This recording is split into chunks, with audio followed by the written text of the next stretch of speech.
I should have seen it coming when Nathan started scheduling strategic planning meetings without me.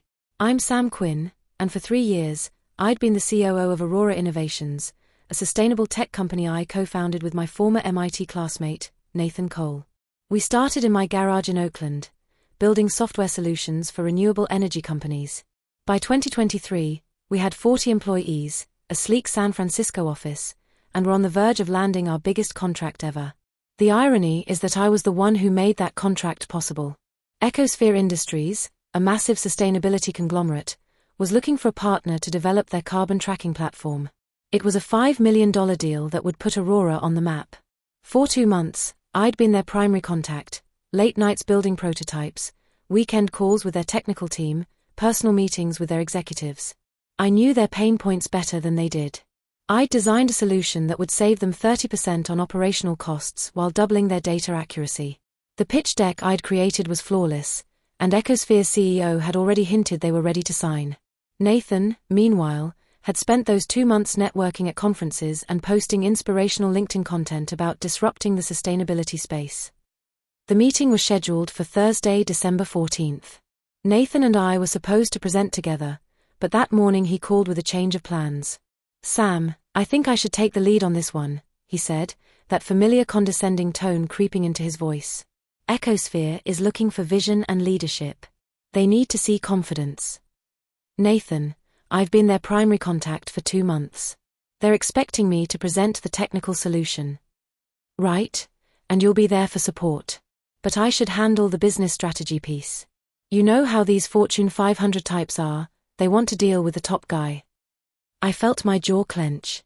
Nathan was 5 feet 10 inches with perfectly styled hair and the kind of aggressive confidence that played well in boardrooms.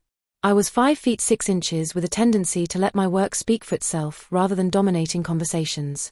In Nathan's world, that made him the top guy by default. "Fine," I said. "But I'm presenting the technical architecture. That's my work." "Of course. We're a team." Except we weren't really a team anymore, and I was about to find out just how much things had changed. The Ecosphere meeting went perfectly. Their technical team loved my solution, their executives were impressed with the cost savings, and their CEO shook both our hands and said they'd have an answer by Friday. Nathan was practically glowing as we walked back to the Aurora office. "Did you see how they responded when I talked about our growth trajectory?" he said. "I think we really sold them on the vision." I bit my tongue. Nathan had given a generic presentation about market opportunities while I'd spent an hour walking their team through the actual solution they'd be paying for. But whatever, we were about to land the biggest deal in Aurora's history. That's when Nathan dropped the bomb. "Sam, we need to talk. There's a board meeting at 4. I checked my calendar. There was no board meeting scheduled. "What board meeting?" "I called an emergency session. Some of our investors have concerns about the company's direction." My stomach started to sink. Aurora's board consisted of Nathan, me, and 3 investors who'd put in a total of $2 million during our Series A round. Nathan and I each held 35% of the company, with the investors splitting the remaining 30%. "What kind of concerns?" Nathan's expression went carefully neutral. "They feel like we need stronger leadership as we scale. More decisive decision-making." We walked into the conference room at exactly 4 p.m. The 3 investors were already there, David Chen from Apex Capital, Sarah Williams from Greenstone Ventures, and Marcus Rodriguez from Tech Forward Fund. They all avoided eye contact with me. That's when I knew I was fucked. "Thanks for joining us, Sam," Nathan said, suddenly formal.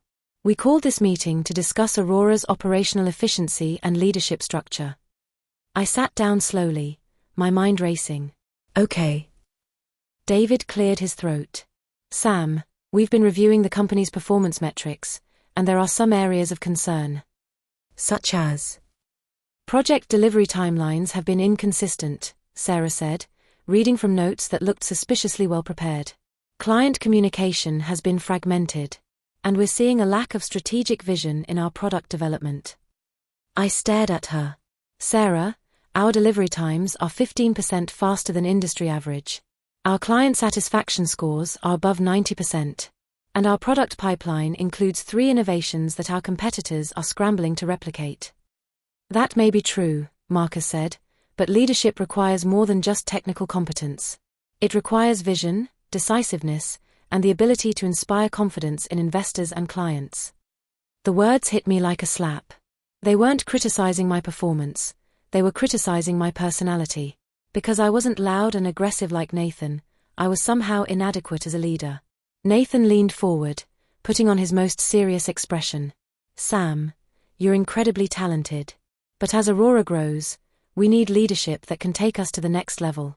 We need someone who can make tough decisions quickly and represent the company with confidence. I've made every major technical decision that's driven our growth, I said, my voice steady despite the rage building in my chest. I designed the platform that our biggest clients are paying for. I built the relationships that are generating our revenue. And that's exactly the problem, Nathan said. You're too focused on the technical details. You can't see the bigger picture. I looked around the room. 4 men, 1 woman, all of them about to destroy 3 years of my life because I didn't fit their stereotype of what a leader should look like. What are you proposing? David pulled out a formal document. We're restructuring Aurora's leadership. Nathan will serve as CEO with full operational authority. We're eliminating the COO position and creating a new CTO role focused specifically on technical development. You're demoting me. We're optimizing your role to match your strengths, Sarah said with fake sympathy. I looked at Nathan, who had the decency to look slightly uncomfortable. And if I don't agree to this restructuring? Then we'll have to consider other options, Marcus said. The investors have the authority to make changes they feel are necessary for the company's success. It was a corporate coup. Nathan had spent months convincing our investors that I was holding Aurora back, and now they were forcing me out of leadership. But the worst part was still coming. Actually, Nathan said, there's one more thing. The investors feel that Aurora needs a clean slate as we move forward. We'd like to buy out your equity position. I felt the blood drain from my face. You want to buy me out? We're prepared to offer you fair market value for your shares, David said, sliding another document across the table. I looked at the number. It was roughly half of what my equity was actually worth, based on Aurora's current valuation and growth projections. This isn't fair market value, I said. It's our assessment based on current market conditions and Aurora's future prospects under new leadership, Marcus replied. They were steamrolling me, forcing me out of my own company and lowballing me on the buyout because they knew I didn't have the voting power to stop them. I need time to think about this, I said. I'm afraid we need a decision today, Nathan said. The Ecosphere contract is moving forward, and we need clarity on Aurora's leadership structure. The Ecosphere contract. The $5 million deal that I'd spent 2 months developing, that would transform Aurora from a promising startup into a major player. They were using my own work as leverage against me. I looked around the room one more time.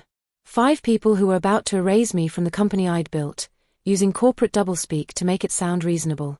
If I refuse, then we'll call a formal shareholder vote, Nathan said quietly. And I think you know how that will go. He was right. Nathan plus the 3 investors controlled 65% of Aurora. They could force me out anyway, probably with even worse terms. I signed the documents. As I packed up my office that evening, Nathan appeared in my doorway. The fake sympathy was gone, replaced by something that looked almost like gloating. Sam, I want you to know this isn't personal. It's just business. I looked at him, this man I trusted, who I'd started a company with, who I'd worked 16-hour days alongside building something we both believed in. What happens to the Ecosphere contract? I asked. We'll handle it. Don't worry about Aurora, we'll be fine without you. And then he delivered the line that would haunt him for the rest of his career. Face it, Sam. You were dead weight. We needed someone who could actually lead, not just maintain. You're replaceable. Replaceable. I walked out of Aurora Innovations that night carrying a small box of personal items and a buyout check that represented 3 years of my life at a discount price. But as I sat in my car in the parking lot, watching the lights go out in the office I'd helped design, I made a decision. Nathan thought I was dead weight. He thought I was replaceable.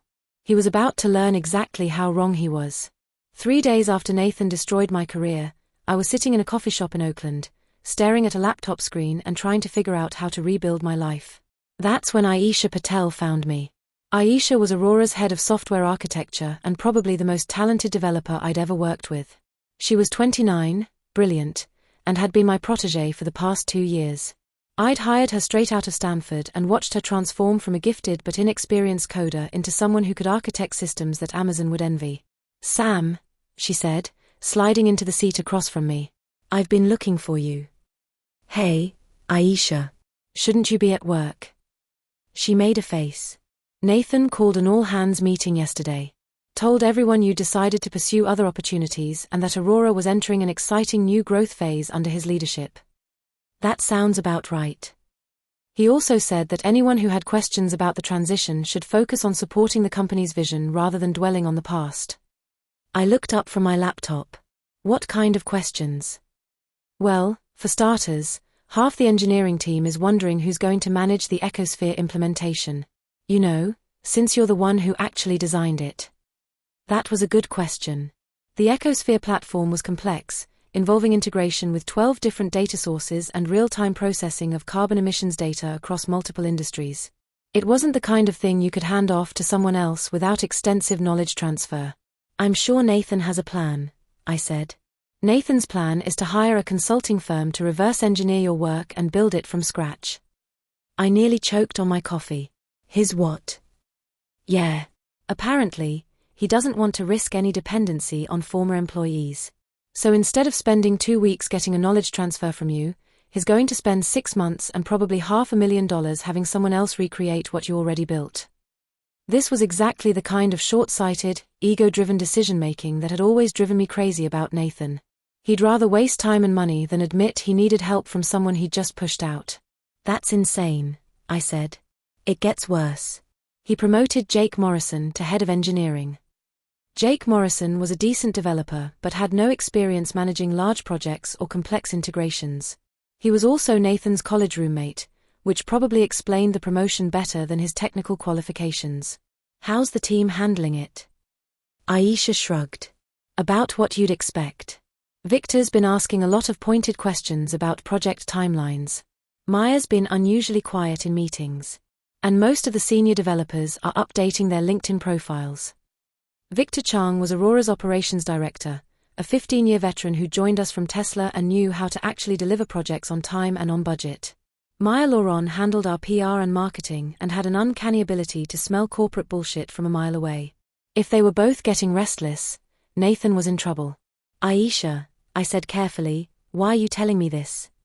"Because I think you're going to start something new. And I think it's going to be better than Aurora ever was." She was right, though I hadn't fully admitted it to myself yet. That night, I drove around Oakland looking at office spaces. Not because I had a concrete plan, but because I needed to do something other than feel sorry for myself. I found a loft space in a converted warehouse near Lake Merritt. It was raw, unfinished, and about a quarter of the size of Aurora's San Francisco office. But it had good light, exposed brick walls, and the kind of creative energy that corporate spaces always try to fake. I signed a 6-month lease the next day. The name came to me while I was setting up my desk in the empty loft. Phoenix Dynamics. A phoenix rises from the ashes of destruction, reborn and more powerful than before. It was symbolic, and maybe a little dramatic, but it felt right. I spent the next 2 weeks building the foundation. Not just the business structure, LLC registration, bank accounts, basic legal framework, but the actual product. See, Nathan thought he owned the Ecosphere solution because it was developed at Aurora. But the core architecture, the algorithms that made it work, the innovative approaches to data integration, all of that lived in my head. You can't buy out someone's knowledge and experience along with their equity. So I built a better version. Phoenix's carbon tracking platform was modular, scalable, and about 30% more efficient than anything Aurora had ever developed. Instead of the monolithic system I designed for Ecosphere, I created a suite of interconnected tools that companies could implement piece by piece, customizing the solution to their specific needs. It was everything Aurora's platform was, but cleaner, faster, and more flexible. My first client was Green Tech Solutions, a mid-tier renewable energy company that had been on Aurora's prospect list but never quite made it to the top of Nathan's priority queue. They needed help tracking carbon offsets across their solar installations. I delivered a working prototype in 3 weeks. Not 3 months. 3 weeks. GreenTech's CEO, Rachel Santos, called me the day after I demonstrated the system. "Sam, This is incredible. We've been trying to get something like this working for 2 years. How did you build it so fast? I had a good foundation to work from, I said diplomatically. Well, whatever you did, it's exactly what we needed. And the price point is about half what other firms quoted us. That was intentional. I wasn't trying to maximize profits on my first few contracts. I was trying to build a reputation and generate word-of-mouth referrals. It worked. Within a month, Green Tech had referred 3 other companies to Phoenix Dynamics. Within 2 months, I had 6 active clients and a waiting list. I was still working alone, but I wasn't planning to stay that way for long. The first person I called was Victor Chang. Sam. Victor sounded surprised to hear from me. How are you doing? I'm doing well, Victor. I wanted to run something by you. Are you happy at Aurora? There was a long pause. That's a loaded question. I'll take that as a no. Let's just say that Nathan's management style is different from yours. Different how? He spent 3 hours in yesterday's operations meeting explaining why we needed to think more strategically about project management. Then he asked me to put together a presentation on why our delivery timelines are suboptimal. I winced. Victor was one of the most competent ops people I'd ever worked with. Asking him to justify his processes was like asking a master chef to explain why they use salt. Victor, what would you say if I told you I was starting a new company? Something focused on doing great work without the corporate theater. I'd say I'm interested. Even if it meant taking a risk on a startup. Sam, I took a risk when I joined Aurora. The difference is, I trusted your judgment then, and I trust it now. Nathan, not so much. Victor became Phoenix's operations director 2 weeks later. Maya Lauron was a harder sell, but not for the reasons I expected. I believe in what you're building, she said when we met for coffee. But I need to ask you something. Are you doing this to build something great, or are you doing this to get back at Nathan? It was a fair question, and I had to think about my answer. Maybe a little of both, I admitted. But mostly, I want to build the company Aurora should have been. Maya nodded. That's what I was hoping you'd say. Because revenge-driven businesses usually fail, but purpose-driven businesses can change industries. Maya joined Phoenix as our Director of Marketing and Communications. I waited 3 months before reaching out to Aisha. Not because I didn't want her on the team. She would have been my first hire if I thought I could pull it off. But Aisha was Aurora's technical backbone, and poaching her too early would have looked like corporate sabotage rather than natural attrition. Plus, I wanted to make sure Phoenix was stable enough to offer her a real opportunity, not just a chance to jump from one sinking ship to another. By March, Phoenix had 12 clients, consistent revenue, and a growing reputation in the sustainability tech space. We were ready to scale up. Aisha, I said when I called her, how would you feel about being the CTO of a company that actually values technical innovation? I'd feel pretty good about that, she said. Especially since Nathan just told me that my system architecture recommendations are too complex for Aurora's current business model. What does that even mean? I think it means he doesn't understand them. Aisha gave Aurora 2 weeks' notice and became Phoenix's first official CTO. The best part? Nathan couldn't complain about poaching because he'd already established the precedent that talented people were replaceable. By the time Phoenix had been running for 6 months, we had 15 clients, 8 employees, and a growing reputation as the company that could deliver sustainable tech solutions faster and cheaper than our competitors. Aurora, meanwhile, was struggling. The Ecosphere contract that Nathan was so confident about? It fell apart when Aurora couldn't deliver the technical solution they'd promised. Jake Morrison's team spent 4 months trying to reverse engineer my work, failed, hired a consulting firm that spent another 3 months and $800,000 trying to build something from scratch, and finally delivered a system that barely met half of Ecosphere's requirements. Ecosphere cancelled the contract and demanded a refund.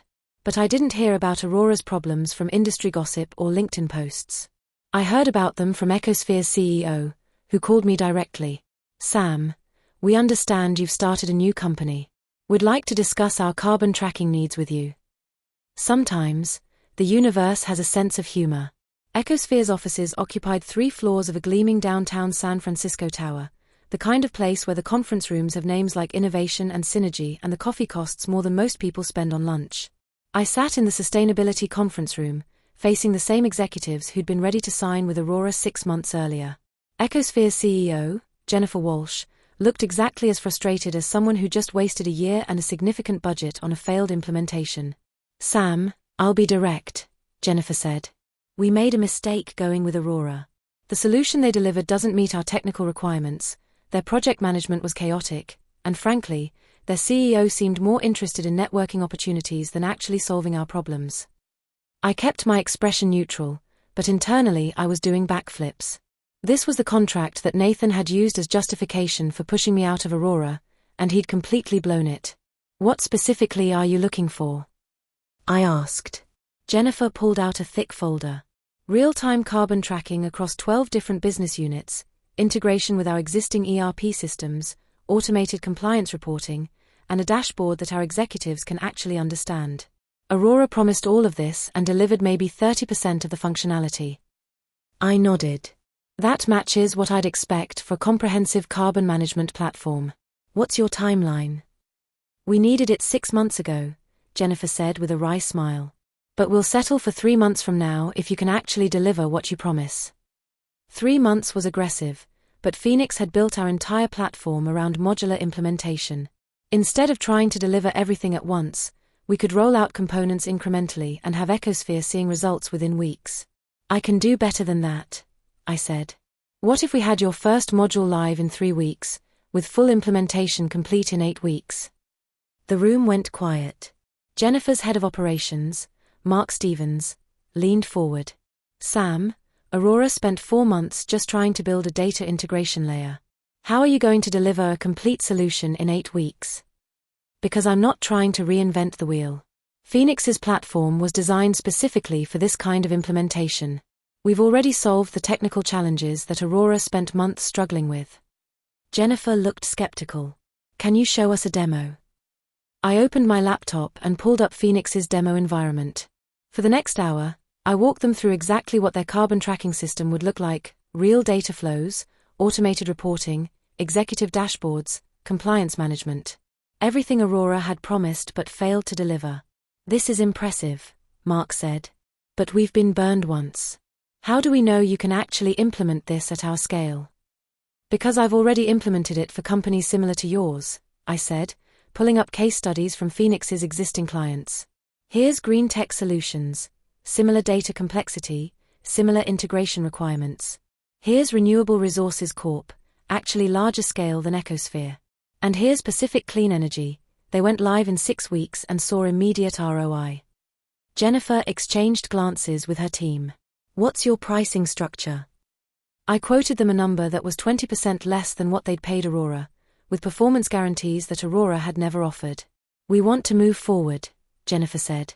"But we need this done right. No more failed implementations, no more missed deadlines, no more executives who promise things their teams can't deliver."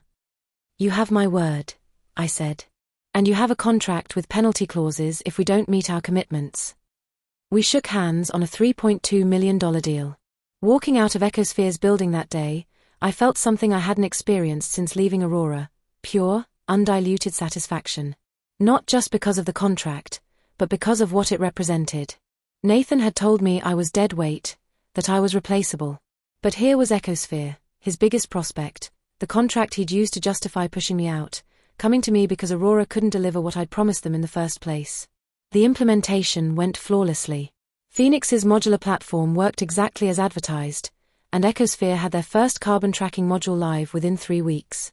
By week 8, their complete system was operational, and their carbon reduction initiatives were saving them money immediately. Jennifer Walsh called me the day after we completed the rollout. "Sam, I need to tell you something. This implementation is everything we hoped for and more. Your team delivered exactly what they promised, on schedule, under budget, and with better results than we expected." "That's great to hear, Jennifer. But here's the thing, word is getting out. I've had 3 other CEOs ask me about Phoenix Dynamics just this week. People are impressed." Word of mouth in the corporate world is incredibly powerful, especially when it comes from someone like Jennifer Walsh. Ecosphere was a respected player in the sustainability space, and their endorsement carried weight. Within a month of completing the Ecosphere implementation, Phoenix had inquiries from 8 new potential clients. Within 2 months, We'd signed 4 additional contracts worth a combined $6 million. We were scaling faster than I'd ever imagined possible. But the real satisfaction came from watching Aurora's slow-motion collapse. Maya, who still had friends at Aurora, would occasionally share updates about Nathan's struggles. Not maliciously, she was too professional for that, but in the context of competitive intelligence and industry trends. Aurora's problems were becoming impossible to hide. The failed Ecosphere implementation had damaged their reputation with other large clients. 2 major prospects had cancelled meetings after hearing about Aurora's delivery issues. Their best developers were leaving for companies that offered better leadership and more challenging work. Nathan was spending more time on damage control than business development, and his solutions seemed to involve hiring expensive consultants and making increasingly desperate promises to investors. He's in full panic mode, Maya told me over lunch. Last week's all-hands meeting was basically Nathan explaining why everything that's gone wrong is someone else's fault. How's the team handling it? The people who've stayed are getting demoralized, and the people who've left are telling everyone they know about Aurora's internal dysfunction. It's creating a negative feedback loop. This was exactly what I'd expected. Nathan was a decent salesperson and networker, but he'd never understood that successful companies are built on consistent execution, not charismatic leadership. When the execution faltered, his charm couldn't save him. The final blow came when Pacific Clean Energy, one of Phoenix's most successful implementations, decided to expand their carbon tracking system to their entire supply chain. It was a $4.8 million contract that would make them our largest client and establish Phoenix as a major player in enterprise sustainability software. The expansion required sophisticated vendor management and multi-tier carbon accounting, exactly the kind of complex system integration that Aurora had always struggled with. But here's the kicker: Pacific Clean Energy had been Aurora's client before they came to Phoenix. 2 years earlier, Nathan had landed Pacific Clean Energy as a client with his usual promises about revolutionary technology and industry leadership. Aurora had delivered a basic carbon tracking system that worked for Pacific's immediate needs, but couldn't scale or integrate with their broader operations. When Pacific wanted to expand their carbon management capabilities, they'd asked Aurora for a proposal. Nathan had quoted them $8 million and a 12-month timeline for a system rebuild. Phoenix delivered better functionality for 60% of Aurora's price in 4 months. Nathan's proposal was for a complete system replacement, Pacific's CFO told me. Yours was for an elegant upgrade that preserved our existing investment while adding the capabilities we needed. It wasn't even a close decision. The contract signing was scheduled for Thursday, September 21st, at Pacific Clean Energy's headquarters in Palo Alto. Routine paperwork, really. We'd already agreed on terms and deliverables. But as I walked into Pacific's lobby that morning, I saw a familiar figure in the waiting area. Nathan Cole, looking significantly less polished than the last time I'd seen him. His suit was expensive but rumpled, his usually perfect hair was disheveled, and he had the slightly desperate look of someone who was running out of options. Our eyes met across the lobby, and for a moment, neither of us said anything. Finally, Nathan stood up and walked over. "Sam, I heard you were meeting with Pacific today." "Nathan, what brings you here?" "I was hoping to have a conversation with Pacific about their expansion plans. See if there's a way Aurora and Phoenix might collaborate on this project." I almost laughed. 6 months ago, Nathan had told me I was dead weight and pushed me out of my own company. Now he wanted to collaborate because Aurora couldn't compete with Phoenix on its own. "That's interesting," I said. "But I think Pacific is pretty happy with Phoenix's proposal." Nathan's jaw tightened. "Sam, you know this doesn't have to be a zero-sum game. There's room in this industry for multiple players." "You're absolutely right," I said. "But there's only room for players who can actually deliver what they promise." Before Nathan could respond, Pacific's procurement director appeared in the lobby to escort me to the conference room. I nodded politely to Nathan and followed her to the elevator. Through the glass elevator doors, I could see Nathan still standing in the lobby, looking like a man who just realized he'd lost something he couldn't get back. 45 minutes later, I walked out of Pacific Clean Energy with a signed $4.8 million contract and the knowledge that Phoenix Dynamics had just become Aurora Innovations' most dangerous competitor. But we weren't done yet. The Tech Sustain Conference in San Francisco was the industry's biggest annual gathering. 5,000 attendees, 300 exhibitors, and keynote speakers who shaped the direction of sustainable technology for the entire year. I'd been attending Tech Sustain since its inception, first as an Aurora co-founder, then as a Phoenix CEO. This year felt different, though. This year, Phoenix was a major sponsor, and I was delivering the opening keynote. The title of my talk was Execution over Innovation: Why the Best Technology Companies Focus on Delivery. Nathan was in the audience. I could see him sitting in the third row, looking uncomfortable as I talked about the importance of building systems that actually work rather than just systems that sound impressive. The sustainability tech industry has a credibility problem, I said to the packed auditorium. We make big promises about revolutionary technology and transformative solutions. But too often, we underdeliver on the basics. Our clients don't need revolutionary, they need reliable. I clicked to my next slide, which showed client satisfaction scores for different types of tech implementations.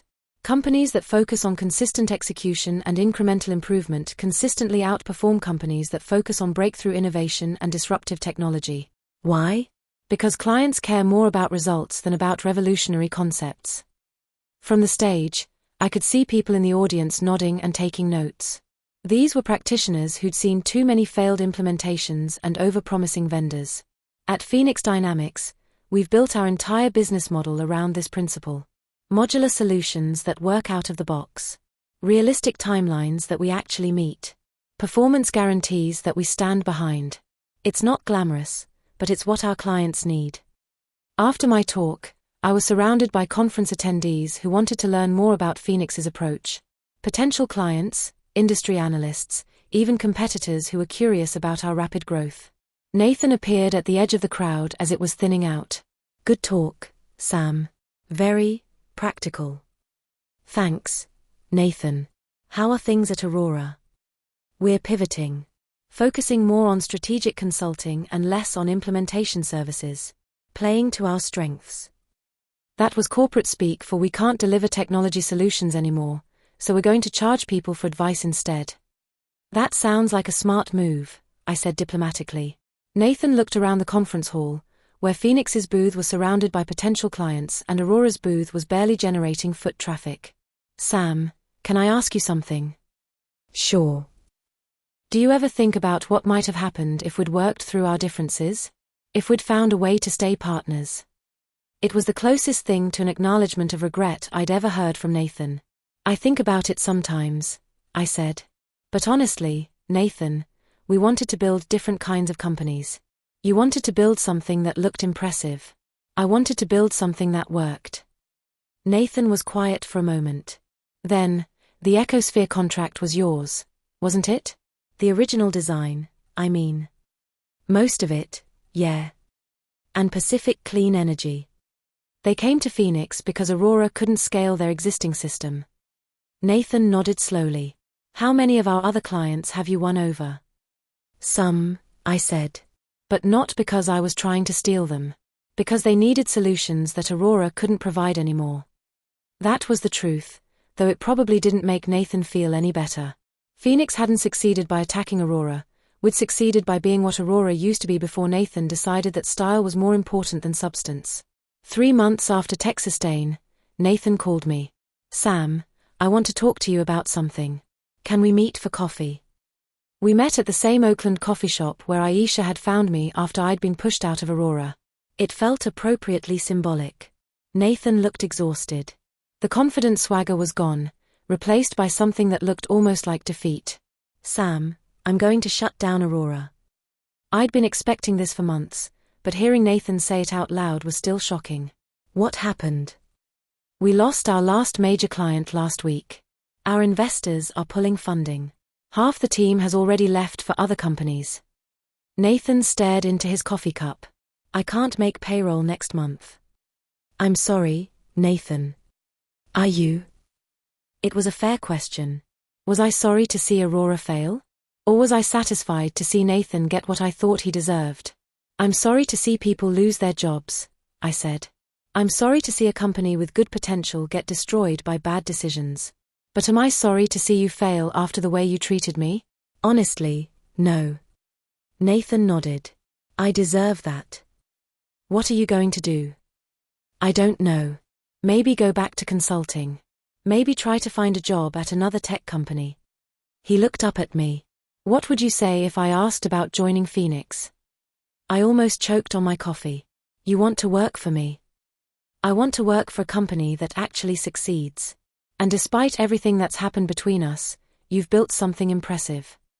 It was tempting, in a twisted way. Nathan was a decent salesperson when he wasn't sabotaging his own company with ego-driven decisions. And there was a certain poetic justice in the idea of him working for the dead weight he'd pushed out. But I didn't build Phoenix to be a refuge for people who treated me badly. I built it to be the kind of company where talented people could do their best work. Nathan, I appreciate the question, but I don't think it would be a good fit. He nodded again, not looking surprised. I figured, but I thought I should ask. For what it's worth, I said, you're not a bad person. You're just not cut out to run a company that depends on execution over presentation. Yeah, Nathan said quietly. I'm starting.